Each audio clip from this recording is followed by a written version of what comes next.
Peace was good. Welcome to part 4 of my movie collection. Without further ado, let's start with the first movie without wasting any time. It is 11:02 p.m. Eastern Time, June 24th, 2012. First one I'm going to review today is Sean Price's Passion Price, released in 2005. Nothing to it. This was released like a little like right after Monkey Bars, his album. I definitely recommend that album. I don't have it in my collection, but I did hear it. It pretty much shows you what he goes through in everyday life in Brownsville. It shows like where he lived at and stuff like that. Or it shows like where he wrote some of his famous songs and stuff like that. And it tells about what he went through and stuff like that.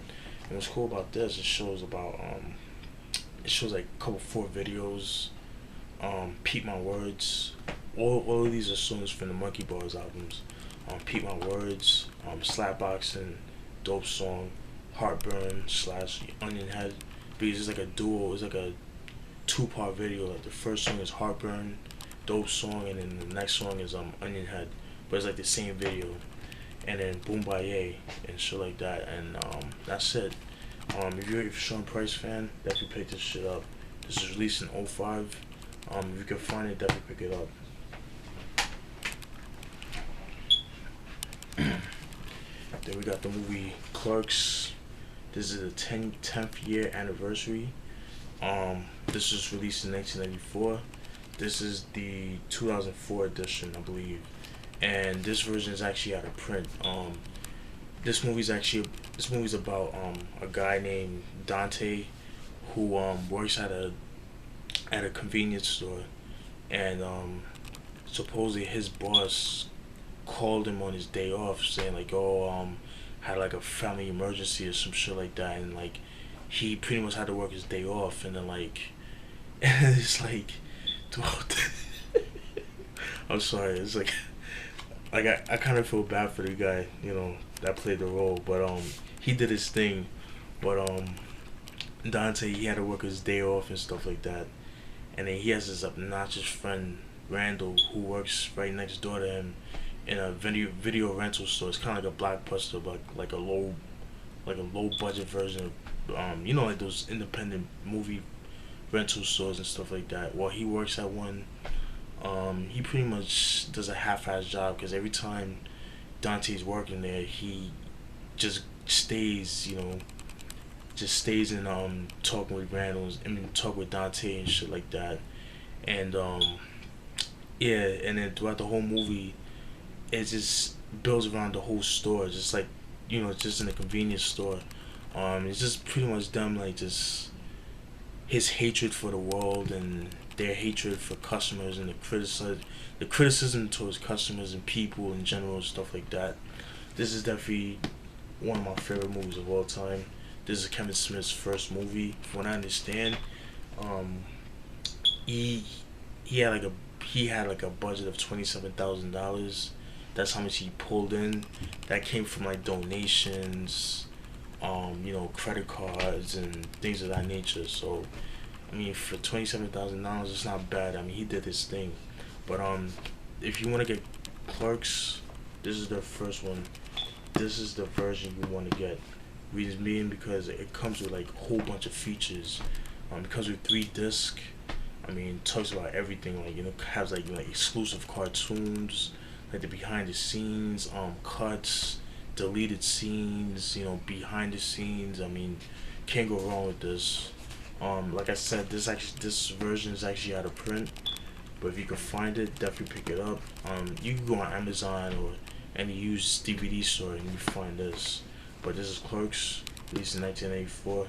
Definitely one of Kevin Smith's best movies. Part 2, I like 2. It was good, but I prefer this one better. To me, this was more funny, in my opinion. This movie's not for everybody. It's not for the casual person. If you're expecting movies like, like Rush Hour, like that type of thing, it's not for you. This is like more for like this is not for the casual fans. This is like more for like people that's like, I don't want to say smart, but like, just, you know what I mean? It's not for the casual fan. I'll just leave it at that. but Clerks, released in 1994. Then we got Bloodsport, released in 1988. This is the bare bones edition. This is, like I said, released in 1988. This is based on a true story. It's pretty much about an American soldier named Frank Dukes. He when he was a teenager, him and his friends break into like a dojo, pretty much breaks into like a dojo to steal a sword, and he gets caught, whatever. And the son, the sensei's son, kicked Frank in the stomach and stuff like that, things of that nature, and pretty much he becomes the sensei's student, and and he becomes a student, and then there's one scene where the sensei becomes ill, and he wants to, and then his son, the sensei's son, fought in a tournament called a kumite, which is like an illegal kickboxing tournament, which, like I said, is illegal and stuff like that. His son died from that, got killed from that. So there was a scene where Frank Dukes, he pretty much escapes from the military and stuff like that to visit his sensei, and his sensei was dying and shit like that, and then he wanted to complete his wishes to win the kumite for both his son and his dying sensei. So he goes to the kumite, he meets a couple of people, meets a girl there, of course, the typical love story. He meets a reporter who's trying to get like the ins and outs about the kumite and stuff like that, but they don't let insiders in because, like I said, it's illegal and stuff like that, and they fall in love, and then like he does this thing in the ring, and very dope movie. Definitely one of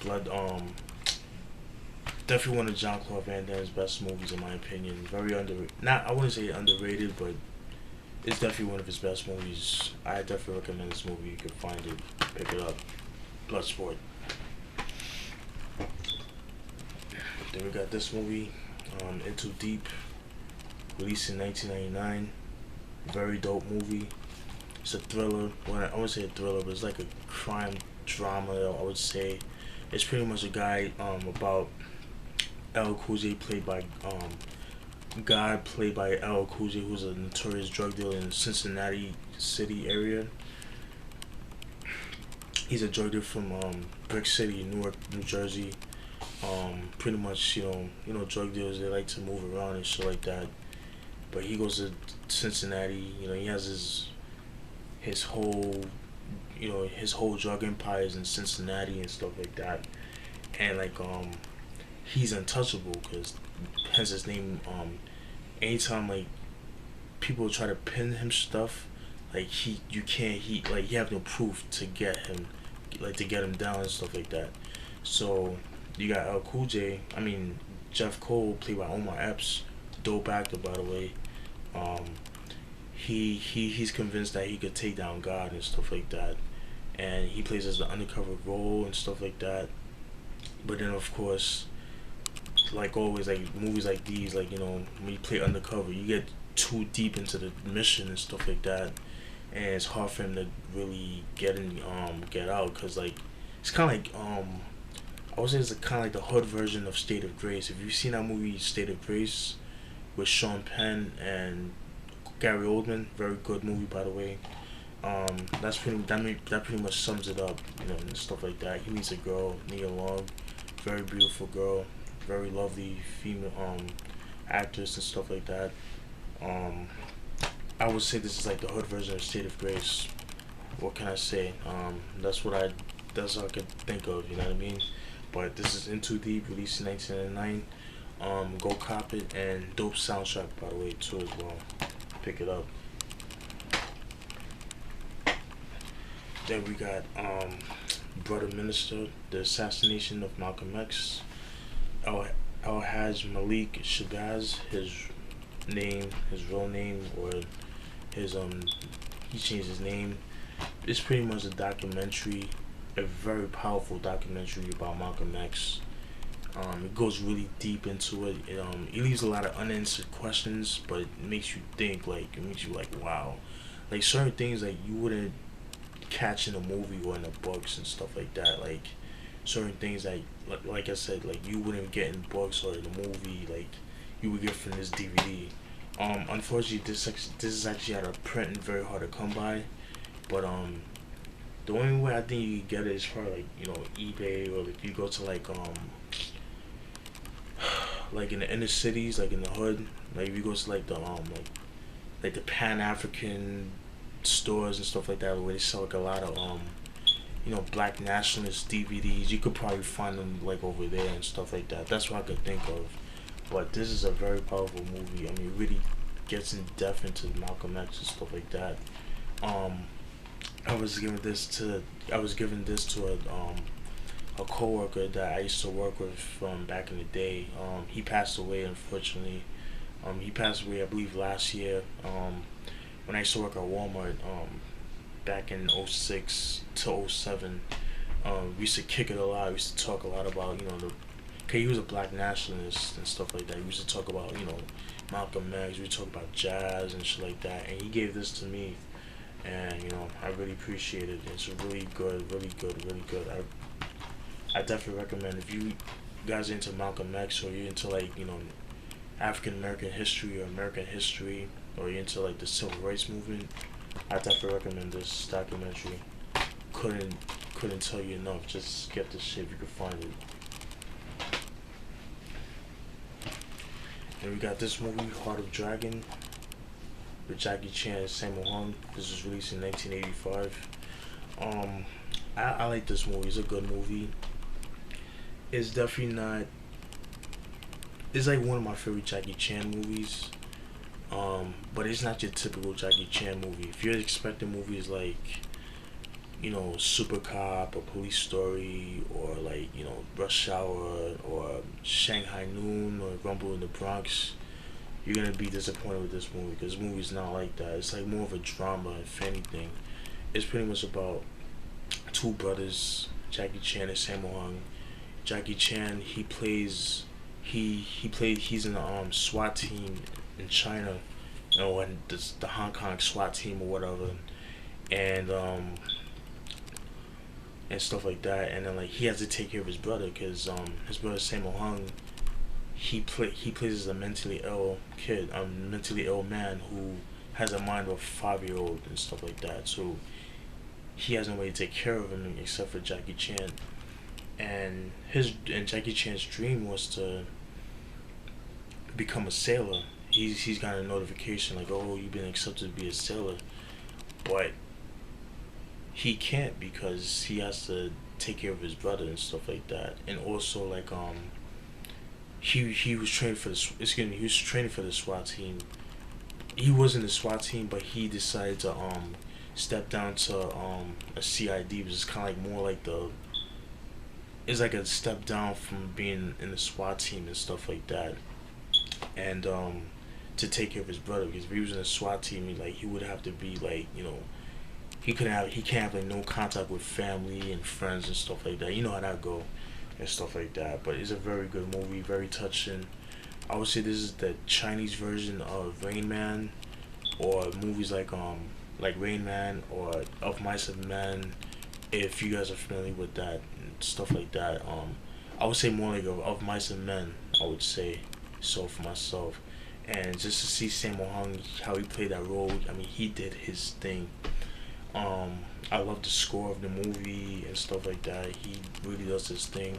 It's kind of sad to see how Sammo Hung was treated in this movie. How in the movie he was getting treated like shit. People didn't really take him seriously and stuff like that. It was a really sad movie, but I definitely recommend this movie. I recommend it if you're a fan of Jackie Chan, if you're a fan of his movies, but definitely pick it up. It's definitely not for everybody, but if you're a fan of Jackie Chan, you won't be disappointed. Pick it up if you can find it. It's actually out of print. See how much time I got left. Alright. Then we got this movie, Vigilante, released in 1983. One of my all-time favorite movies. I would call this like the '80s version of Death Wish. It's pretty much like I said. It's pretty much about sorry about that. It's about a factory worker played by Robert Forster, very underrated actor, who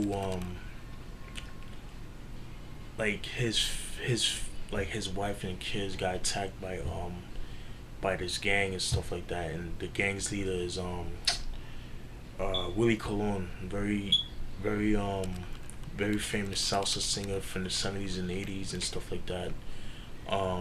He made some dope music, by the way. But anyways, this street gang pretty much brutalizes his family. Um, they killed it. They killed his son. They killed his son and stuff like that, and they brutalized his they fucked up his wife and shit like that. Pretty much like what happened in Death Wish, pretty much.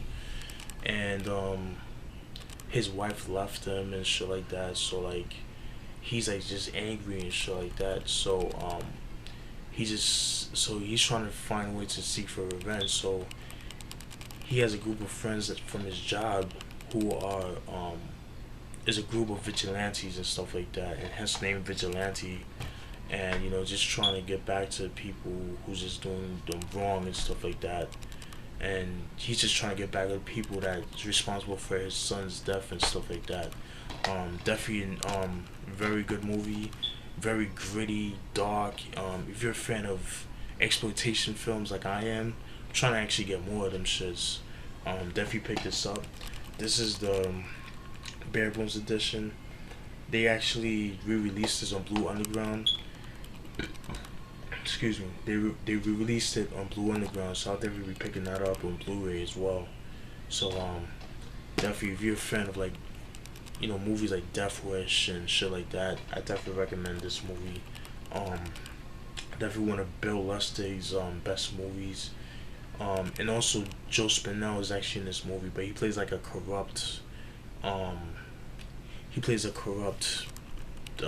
lawyer, I should say. Definitely a dope movie. If you're a fan of how New York was back in the Ed Koch era, this is the movie you want to watch. Vigilante, released in 1983. Go cop it. We got this movie, Bad Boys, released in 1983. The original Bad Boys, not that shit from Will Smith and Martin Lawrence. Nothing against those movies, but I just want to let people know this is the original Bad Boys. This movie's about a drug dealer. Well, I shouldn't say a drug dealer, but a street thug, Mick O'Brien, played by Sean Penn. He has beef with this drug dealer named Paco Morales, played by S.I. Morales. And they have a beef with each other and stuff like that. And Mick and his boy played by Alan Ruck, who plays Cameron and Ferris Bueller's Days Off. Him and his boy plots and sticking up Paco and stuff like that. But there's a scene where like it went wrong and stuff like that. It went wrong, and Mick actually killed Paco's brother, and he got sent to jail, to juvenile detention, because mind you, they're all teenagers and shit like that. So of course Paco's pissed off and shit like that, and then he wants to seek vengeance, and what better way can he do than to get to his girl, Mick O'Brien's girl, played by Ali Sheedy, and he follows Ali Sheedy all the way from her job to all the way up close to her house and stuff like that. And S.I. Morales, he rapes and beats the shit out of Ali Sheedy, Mick O'Brien's girlfriend and stuff like that. He gets caught, gets sent to jail, the same jail that Mick O'Brien is in the jail, and then they meet each other, and then you know what goes on after that. But it's a very good movie, very gritty. Definitely one of Sean Penn's best movies, in my opinion. Very underrated. A lot of people don't really know about this movie because when people think about Sean Penn, people think of Fast Times at Ridgemont High, which I like. It's a dope movie, but I feel like people need to get into this movie as well because this is definitely one of his best movies and very underrated. They actually have this out on Blu-ray, and I do want that shit. Then we got Beef, the original Beef, the first one. I already did a review on the second one. Nothing to it, like I said, is about, DVDs. It's just like hip hop artists beefing with each other. So it's about beefs, with 50 Cent, DMX, Ja Rule, Mobb Deep, Common, Cypress Hill, Ice-T, Dr. Dre, Ice Cube, Snoop Dogg, NWA, Mac 10, Tupac, Jay-Z, Nas, Russell Simmons. Also talks about the beef that True Life, Hold Your Head Up, by the way, and Mobb Deep had with each other. It's pretty interesting. Learn a lot and shit from that too. It's dope. I mean, if you're into that kind of shit, like if you want to know about beefs from different artists, this is definitely a movie, documentary you want to pick up. But like my complaint with the second one, I just wish they had like more old school beefs, like from like kind of like kind of like with the beef with Jay-Z and DMX, shit like that, like the more unknown, the more little lesser known beefs and stuff like that. I just wish they did that more. But of course, they want to make money, so they're gonna put like the obvious beefs and shit like that. But this is Beef, the first one. Definitely pick it up. Pick it up. Then we got this movie, Brooklyn Bound, released in 2004. This is a dope movie. I really like this movie a lot. It's pretty much about a kid named Sean. This movie takes place in East New York, Brooklyn. And it's pretty much about Sean, who's a drug dealer. He's a successful drug dealer and stuff like that. Unfortunately, him and his brother, his brother's kind of like a knucklehead and shit like that. And his mom lives with them and stuff like that. His mom is schizophrenic, and of course, you need to pay medical bills obviously, like when you get treated to the hospital, you gotta get you have to pay off the medical bills, and the only way that he has to pay them shits off is through him dealing drugs and stuff like that. But there's a scene where him and his girlfriend break up and shit like that, and from the time that they broke up, all hell's break loose. All hell's break loose now. Like everything's just going wrong for Sean and stuff like that. Things is he's not having to connect like he used to be. Things are not smooth for him as like it used to be and stuff like that. Definitely a dope movie. As you can see, Jamie Hector, Marlo from The Wire. I definitely recommend The Wire. I do have that. I'll get to that as well. Pretty good movie. It's an independent film. If you could find it, definitely pick it up. I got this at Walmart like years ago, back in like '05 or some shit like that. But definitely pick this up. If you like independent hood movies in New York, definitely pick this shit up. Brooklyn Bound, released in 2004. Pick it up. Then we got this movie, one of our all-time favorite hood movies, New Jersey Drive, released in 1995. I did a review on the soundtrack of New Jersey Drive. One of Spike Lee's best movies, although he didn't direct it, but he did produce it. Definitely one of my all-time favorite movies. It's pretty much about these kids in Newark, New Jersey, or Brick City, as the locals call it. How they pass their time and how they make money, or how they get this set of income is stealing cars and shit like that. And when they steal cars, they take it to the chop shop, and that's how they get paid and stuff like that. But then but the cops are all up. They catch on to that, and then like there's a cop, this fucking dick cop, named Lieutenant Emma Roscoe. I mean, he played that role so good. Like he's just like such a dick, yo. Like when you watch this movie, like it makes you hate cops even more. not to say I hate cops and stuff like that. I mean, I know a couple of people that's cops, but there's cops that take their jobs too serious. Well, they over abuse their power is what I'm trying to say. I should say that as to say the least. I should say, um, definitely he takes that role very. He played that role very good. It made you hate cops. Like just watching that role, like if you see him in real life, you would think he's a cop and stuff like that. Very good movie. It's just like throughout the whole movie, just like Roscoe just fucking with Jason, played by Sharon Corley. Very good movie. If you're a fan of mid '90s hip hop, um, I definitely recommend this movie cold heartedly. If you especially if you're into movies, people like Lords of the Underground, Eric Sermon, like that kind of shit, like you'll definitely enjoy this movie. And if you could find the soundtrack, definitely pick that up because that soundtrack is actually out of print and it came out in two parts. There's a volume one and there's a volume two. And in my opinion, volume two, even though it was shorter, had like better songs than volume one. But volume one has some dope songs. But if you could find those soundtracks, I definitely recommend you picking those up.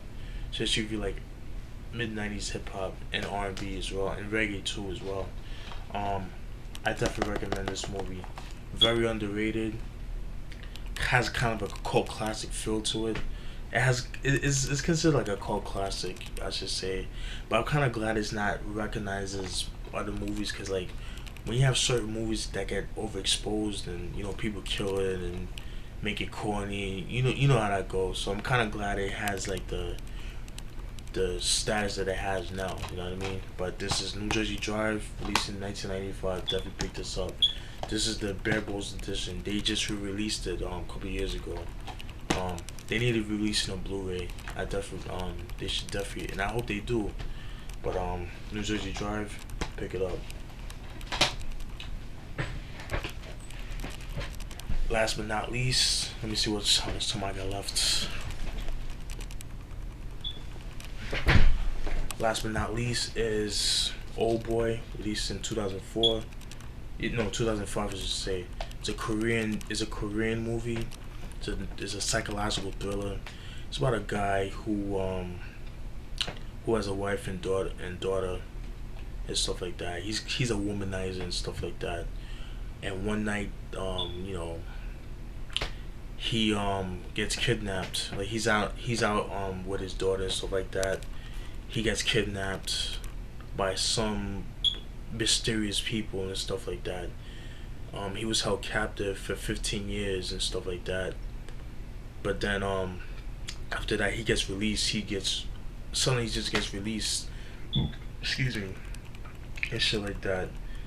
And pretty much he's given 5 days. He has a cell phone. He was given a cell phone by his captors, and he was given like new clothes, and then he was given 5 days to figure out who kidnapped him and shit like that. And throughout the whole movie, and it goes on and shit like that. And that's pretty much the movie. I mean, very graphic, very good movie, very dark, gritty. I definitely enjoyed this movie. I definitely recommend this movie into movies like psychological thrillers and stuff like that. And that's it. And hope you guys enjoyed that. Sorry if it was like half-assed. And stay tuned for part 5. Peace.